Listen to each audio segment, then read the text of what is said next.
on a chain, and he'll run up it, get stuck, bark at stuff on like this little hill that he's made for himself, then yell for us to come rescue him. We have to like pick him up and bring him in.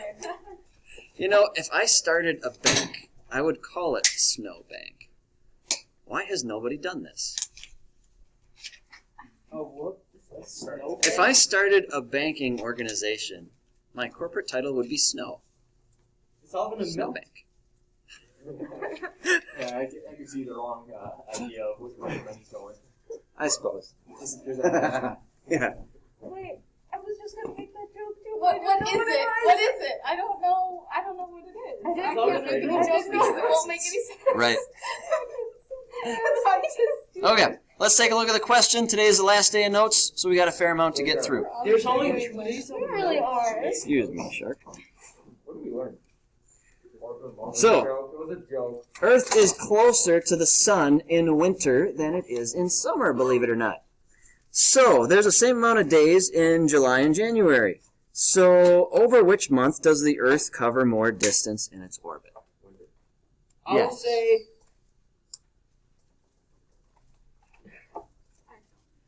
It's a trick question. There's Not a no trick one question. came up. July. It's from stuff that we talked about yesterday. July. Oh, I'm thinking about it the same way. It's going to be January. And the reason for that is because Kepler's second law, when you get closer to the object that you're orbiting, you're going to speed up. So because we're closer to the sun in winter, we're actually moving a little bit faster in our orbit at that time. I was thinking about So- speed. Oh. We cover more distance in January. I was thinking like area of like the thing. Oh, No, nope. I was thinking about speed. Thanks, Jaden. All right, we're taking some notes. Loosen up those fingers. That looks scary. Maybe go like this. Remember this? Oh, so you got to believe this. That's a baby. We were talking about projectile motion in physics last hour, and I was using this to demonstrate two-dimensional projectile motion. Whoa! That happened last hour. It went straight into the garbage can. I did a mic drop with the shark, and I walked out for a while. Yeah, we should put a little basket somewhere where people wouldn't realize it's there and then shoot it every time. I felt weird being in the hallway without a mask on, like I was doing something illegal. Okay. You guys played with electricity too, right? Yeah, we played with electricity and comparative origins and astronomy today. It was a good time. Yeah. Wait, can you still do that? Well, I had everybody sanitize their hands before and after. We should start. We should do one. We should. We should do it. Maybe tomorrow. How about that? I'll hold up my end on that. Okay, so energy conservation is what we're going to do next. So, in terms of orbital motion, if you remember a little bit from our energy chapter, gravity is conservative. EO is equal to E. Gravity does not lose energy. And yes, it is EO equals E. Don't tell me it's KEO plus PEO equals KE plus P. So, for this section of your notes, title it Energy Conservation in Planetary Motion. Energy Conservation in Planetary Motion. That's okay. Energy You guys are lost conservation causes. in planetary conservation Oh no. in planetary motion. All I know is Can shark. we rewind like 1 minute? Well, you can. It's recorded, so. Alright, stop the record. I think this is right. I think that's right. Energy conservation in planetary motion.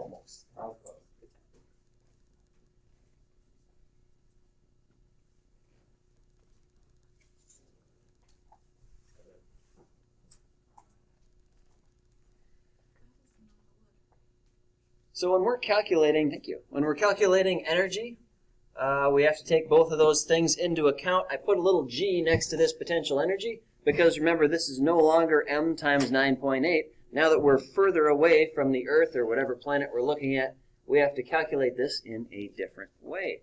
Just like we calculated force of gravity in a different way, potential energy is a little bit different as well. So potential energy due to gravity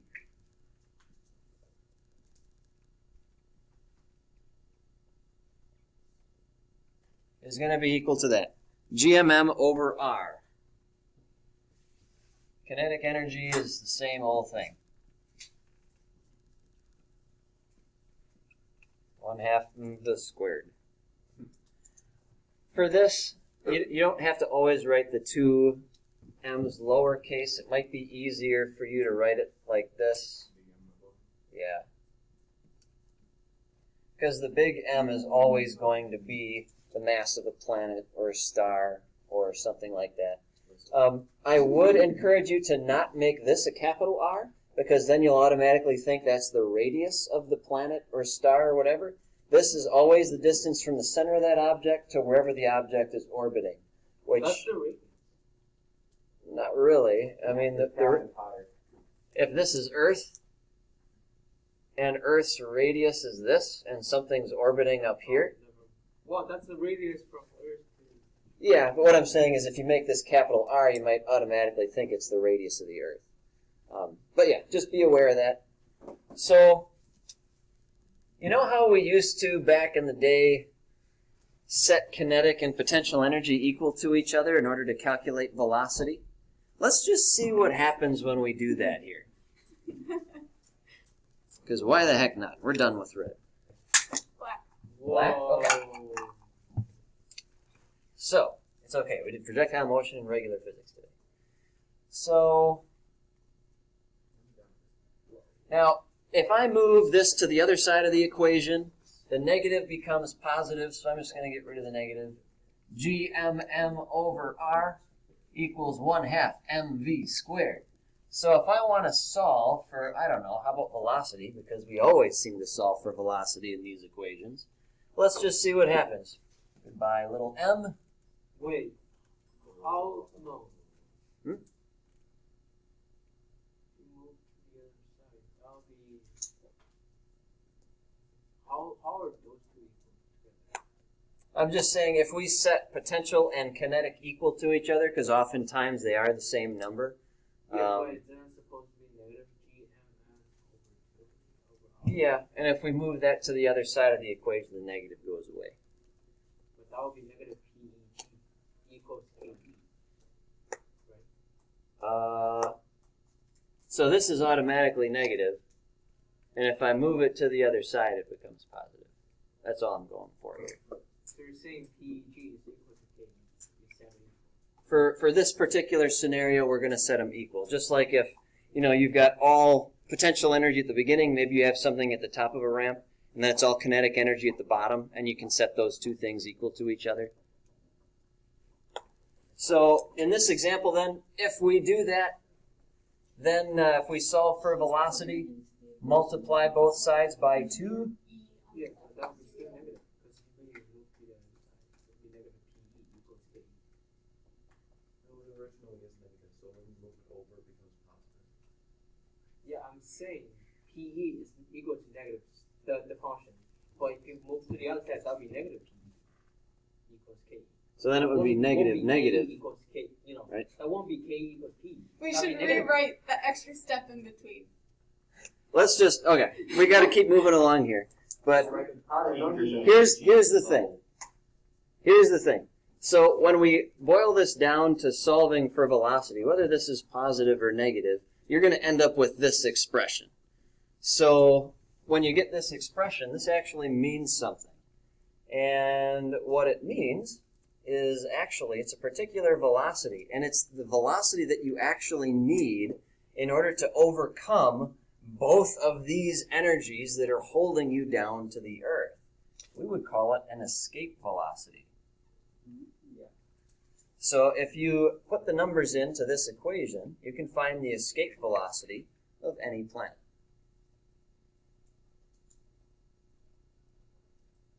So let's just do an example of this.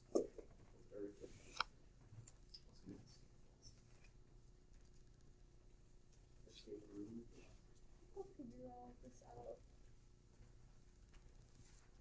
Me on Mars trying to figure out how high we can jump to escape. And let's just do this for the Earth.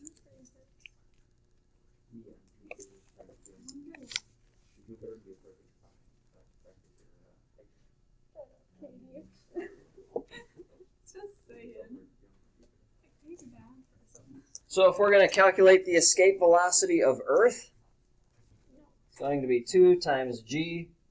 G is 6.673 times 10 to the negative 11th.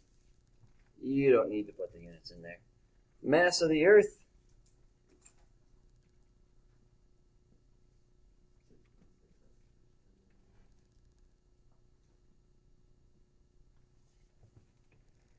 and because we're looking for the escape velocity at the surface of the Earth, we are actually going to use the Earth's radius here. 6.737 times 10 to The Earth is 1. Yep. Since I'm not putting units anywhere. And then square root it. Absolutely. It's the only thing I've done so far. Okay. So, if we're going to take the square root of all this, you're going to end up with an escape velocity of Earth. So this would be the escape velocity that you need to actually leave Earth's gravity and not have it ever pull you back down. Now, of course, with air resistance, it would have to be just a massive, massive number. This is as though there were no air resistance. So, this number ends up being rather large.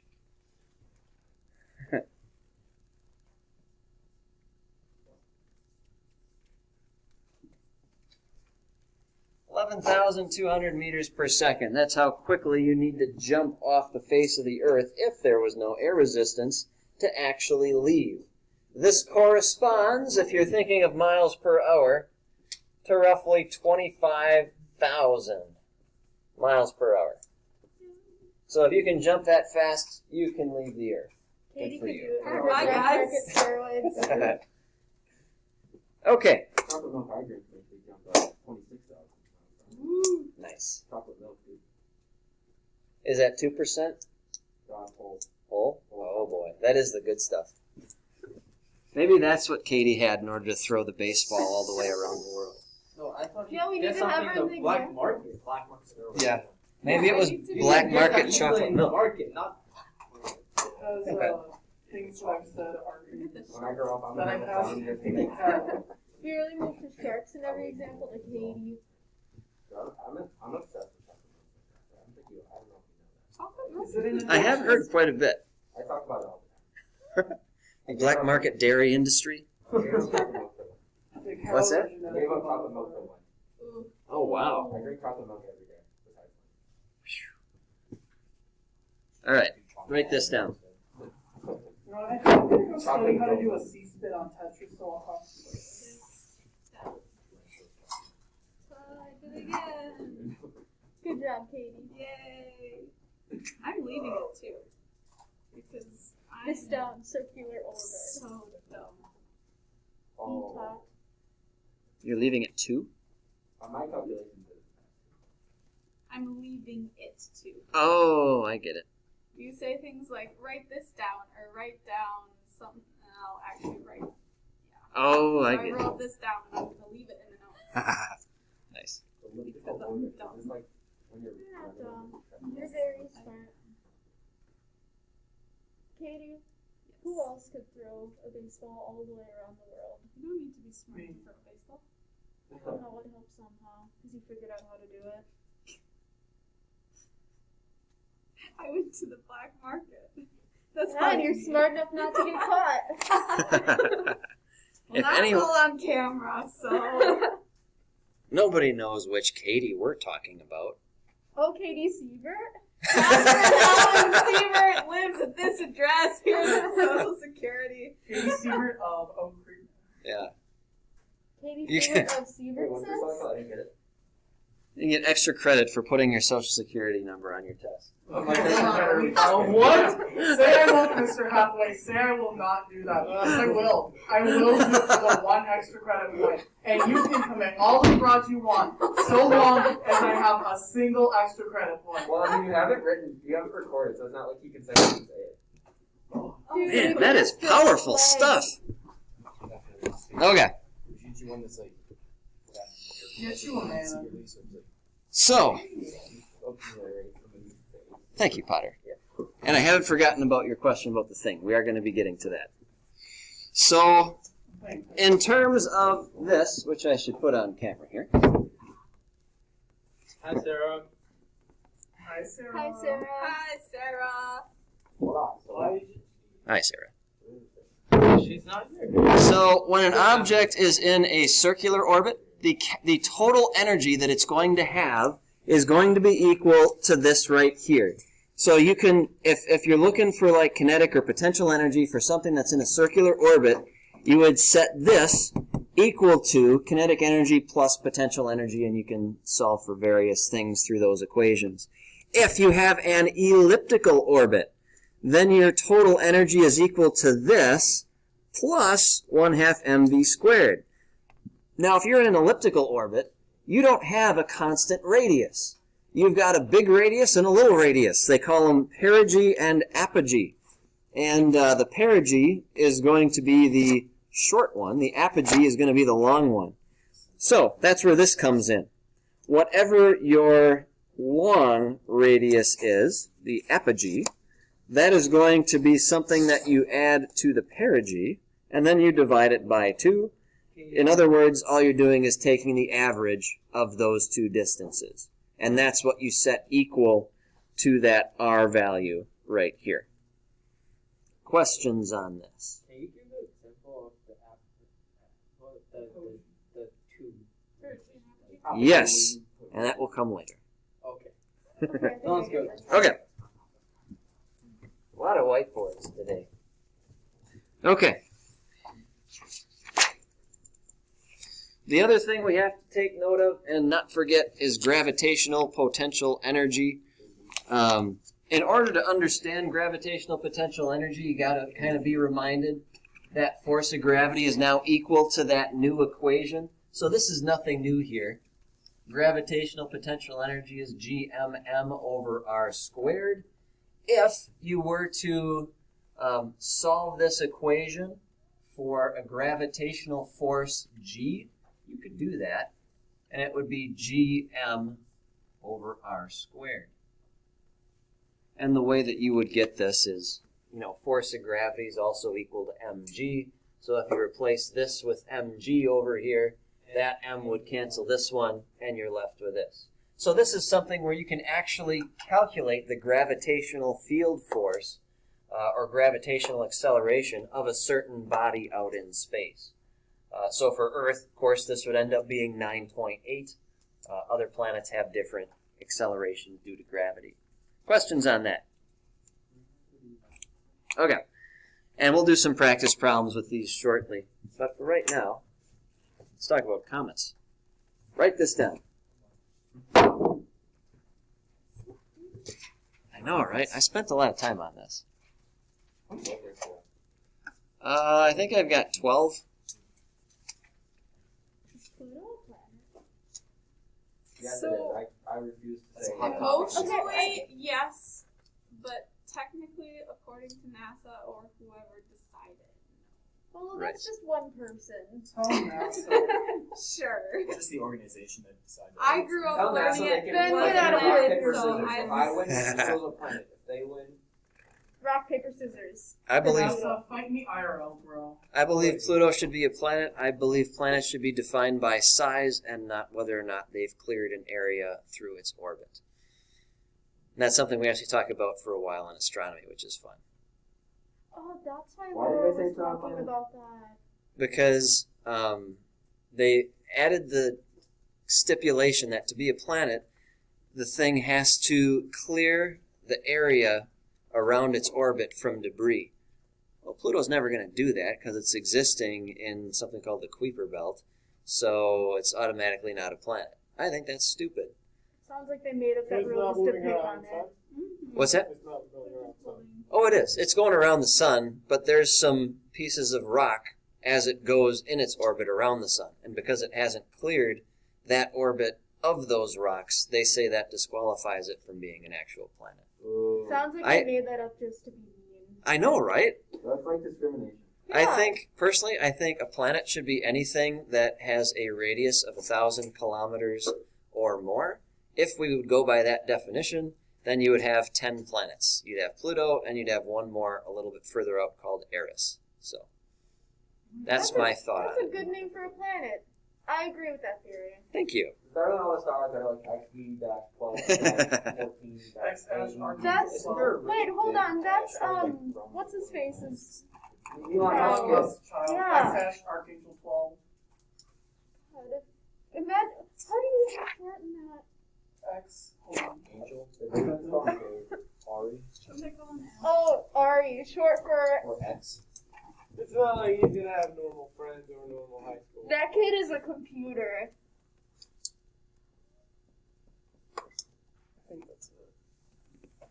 What are you guys talking about? Elon Musk's Didn't child. they have to Oh. change it from numbers to Roman numerals? Oh, that's too? his kid's name? Yeah. Oh, wow. Good luck, kiddo. Yeah. How do you pronounce that? X Archangel 12. Oh, goodness. Okay. Okay. So, comets. No comments. So the thing is, comets orbit in an ellipse, just like planets orbit the sun and other stars in ellipses. So here's the thing, and this kind of goes to Potter's point before, as to why we can set these two things equal to each other and have one be negative, and when you move to the other side, they actually become the same thing. Because when you have an object that's going around the sun like this, the potential energy and the kinetic energy would be lower the further away it gets. Because the further away it gets, the less gravity is affecting it, and the more it's going to slow down via Kepler's second law. And the closer it gets, the bigger those two values are going to be. So, in the end, you have no change in energy as this goes around that object, the sun. So it's kind of like saying 0 equals kinetic energy minus potential energy. So then if you do that, you move potential to the other side, it becomes positive, and they even each other out. And oftentimes that's going to be the case when you're dealing with comets and other things that are going in elliptical paths around other large objects.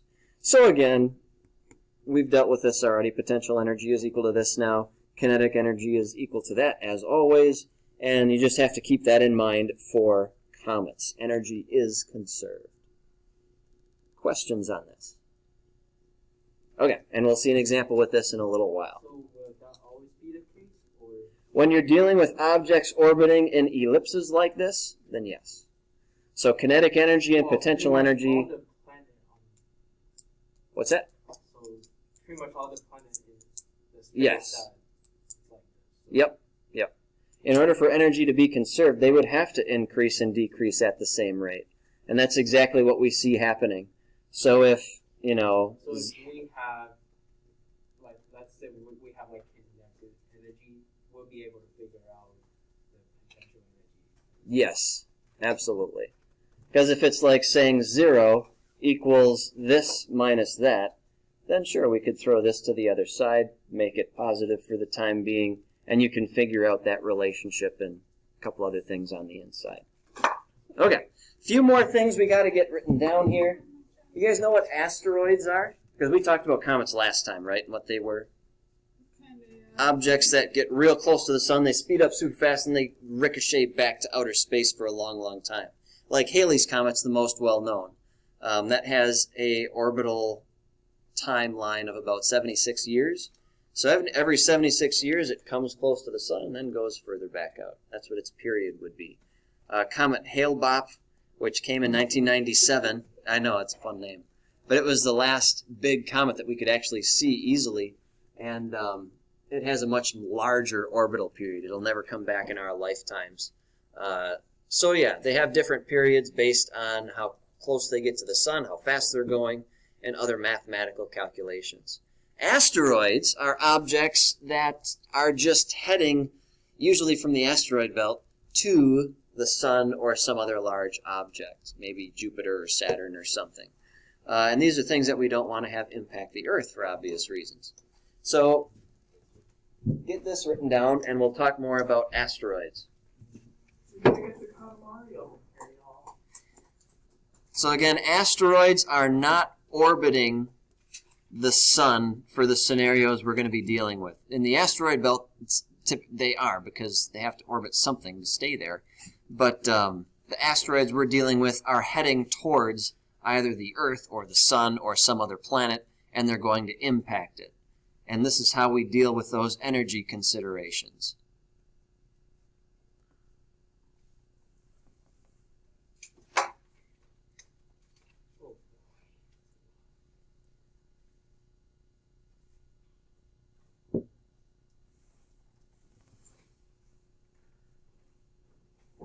And you'll see exactly why some of these things are equal to 0 shortly.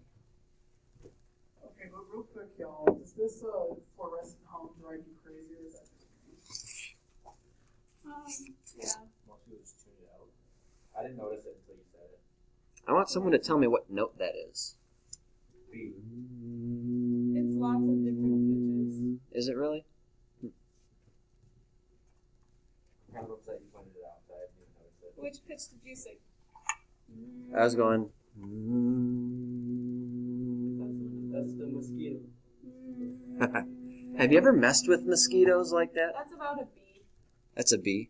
Okay. A little short, but You can mess with mosquitoes and like lake flies if they're buzzing around you. If you just do that and you go, zzz, they'll like go all crazy and fly weird. Yeah, yeah.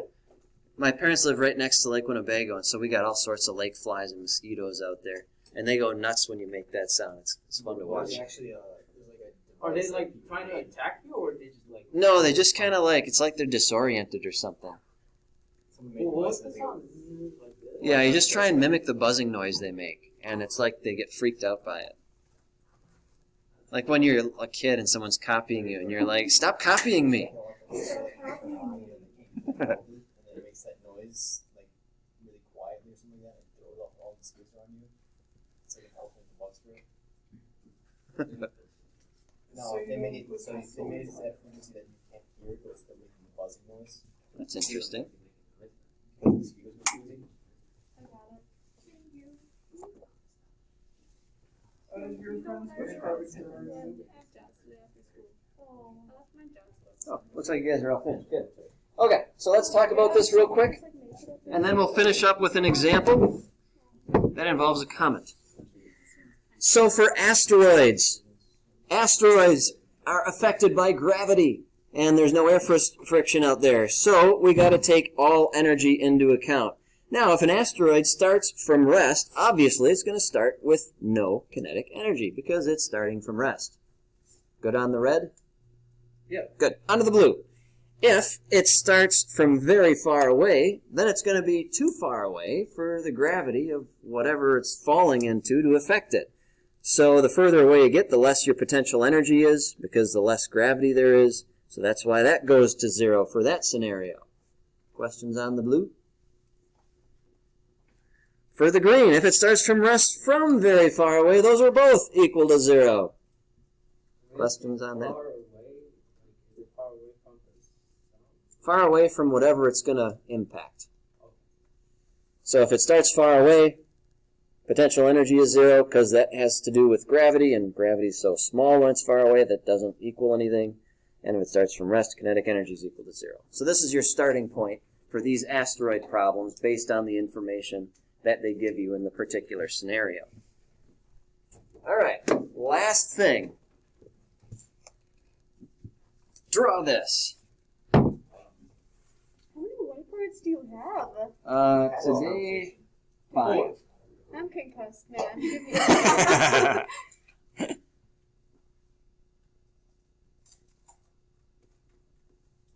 We only have 2 days of I messed up my seats, Mhm. but I guess I'll have to. Short period. a short period comment. Yep. Short period comets are comets that come back to the sun within 200 years. Long period comets take longer than that. In this scenario, the When sun is 200 years is actually considered pink. short. The sun is pink, yes.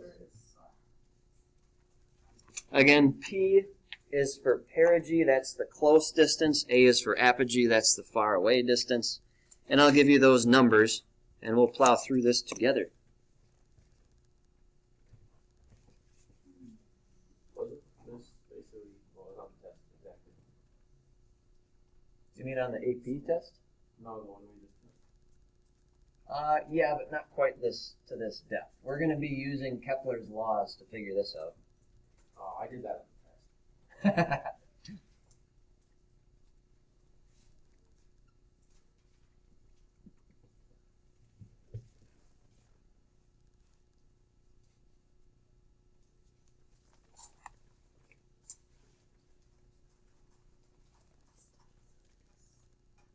The question we're trying to answer is this, and you should write this down. How often will we get to see this comet in years? How often will we get to see this comet in years? How far What is did you solve for time? You would. How far is it? I'll get to that. Good question. Wouldn't it be just 2 pi r over b and then you solve for b? Not quite. No, We're using this other if one. t squared equals k r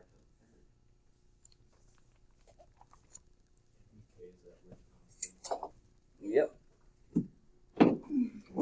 So, combine two c's and just makes it different. Oh, so 4 pi squared over g. so we're going to use Kepler's third law to figure this out. And here's the part that's interesting. If your time is in years and your distance is in astronomical units, guess what you get to set k equal to? 0. Years. 1. So you want to write this down. If time is in years,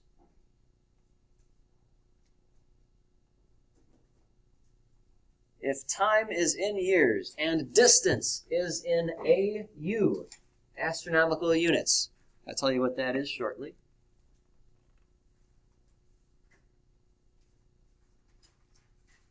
Then you can set k equal to 1. If time is in years and distance is in astronomical units, then k is equal to 1. Oh, yeah. So astronomical units, what are those? 1 astronomical unit is the distance from the sun to the earth. In astronomy, if we kept measuring things in kilometers, you just have millions and billions of kilometers to these different locations. So we measure them in astronomical units. This then is the distance from the sun to Mercury. This is the distance from the sun to Pluto in astronomical units. So on average, there's about 40 Earth to sun distances between the sun and Pluto. So if we want to figure this out in years, so this is years, distance is in astronomical units, therefore my k is going to be equal to 1. So t squared equals r cubed. And how do I find r? I've got 2 r's here. What do I do? You combine and divide by 2. Absolutely. You take the average. So let's see what the average is going to be. Don't want to just calculate it for me? It's gonna be 20 something. That a boy. It's gonna be 19 point something. No, it's gonna be 20. Nope, you're capping. I don't believe it. It's gonna be 20. This is going to be close. 20. It's gonna be in the 19s. It's Final gonna be answer? 20. With all Let's hear it, Katie. It's 39. 19.9435. 20. That's what I got. That's 20. I said in the 19s. 19.9 that's is going to be 20. our answer. I win. You didn't say 19.9. Potter's playing on my down. Any 19. I said in the 19s. Praying on your downfall. Well, I said 20. So, if my r is equal to 19.9, how do I get this t by itself here? What is going to happen to this exponent? You square root. It's going to become h Or no. You cube it and square root. 3 halves, exactly. Yep. Same. Yep. So yeah, you'd have to take the square root of both sides. When you take the square root of a cube, it turns into 3 halves. So now it's just a matter of plugging that into your calculator. When was the last time you used a decimal for an exponent? Probably like yesterday. Okay.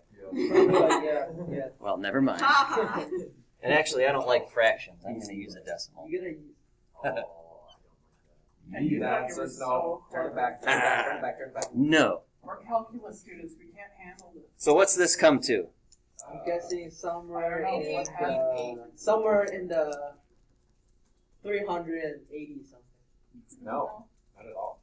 88.8 years. It can't be 300 dollars. It's a short period of time. means something like a past mission that's less than 200. In other words, if we have a comet that goes between Mercury and Pluto by their orbits, it's going to come around every 88.8 years. Yep. So what does that mean about Halley's Comet, which comes back every 76 years? It's a short period. That's a very short. Wait, you said every 6? Every 76 years. Oh, 7. Does it get as far as Pluto? No, wait. No. Maybe it just travels faster. You never know. So the last thing I just want to mention is, especially on the answer key, there's ways that we use abbreviations for different planets, the sun and the moon. So I'll just kind of fill you in on what those are, and that'll be all then.